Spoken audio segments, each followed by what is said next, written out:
লোকসভা নিৰ্বাচনৰ পিছত প্ৰথমবাৰলৈ যোৰহাটত মুখ্যমন্ত্ৰী যোৰহাটত 2020 কোটি টকাৰ প্ৰকল্প মুকলি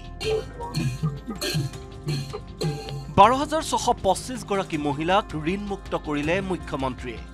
বানত ক্ষতিগ্ৰস্ত যোৰহাটৰ 2500 পৰিয়ালক ক্ষতিপূৰণ প্ৰদান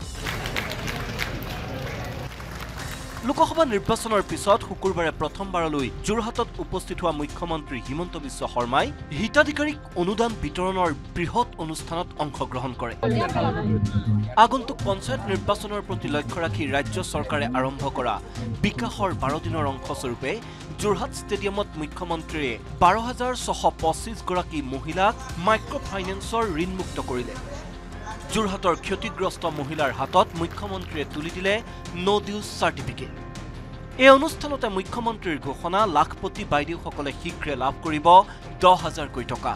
25ৰ পৰা 50000 টকা ধাৰ মাৰিব নোৱাৰা আটাইতকৈ ডাঙৰ সংখ্যাটো 12500 মহিলা যোৰহাট জিলাৰ পৰা আছিল আৰু আজিৰ পৰা এই গোটেই মহিলাসকল আজিৰ পৰা তেওঁলোক ঋণমুক্ত হৈ যাব যোৰহাটৰ আজিৰ এই অনুষ্ঠানতে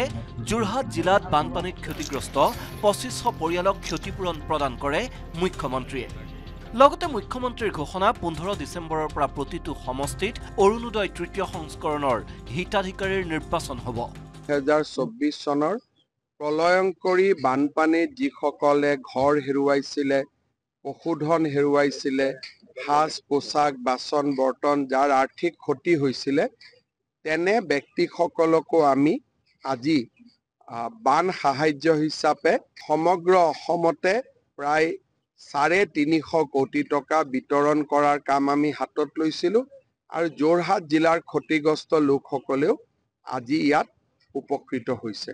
শুকুৰবাৰে যোৰহাটৰ নগৰবাসীৰ দীৰ্ঘদিনীয়া খোৱাপানীৰ সমস্যা সমাধানৰ বাবে যোৰহাট নগৰ পানী যোগান প্ৰকল্পৰ ভূমিপূজন আৰু শিলান্যাসো কৰে মুখ্যমন্ত্ৰীয়ে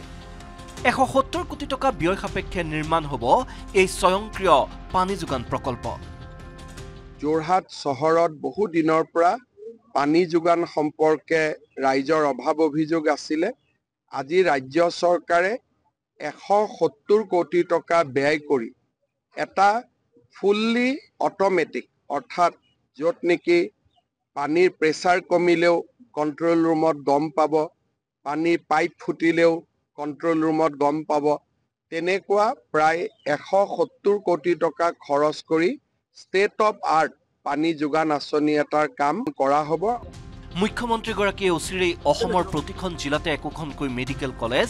আৰু ব্ৰহ্মপুত্ৰৰ ওপৰত এখনকৈ দলঙকে ধৰি বহু উন্নয়নমূলক প্ৰকল্প ৰূপায়ণৰ প্ৰতিশ্ৰুতি প্ৰদান কৰে যোৰহাটত অনুষ্ঠিত বিকাশৰ 12 দিন অনুষ্ঠানত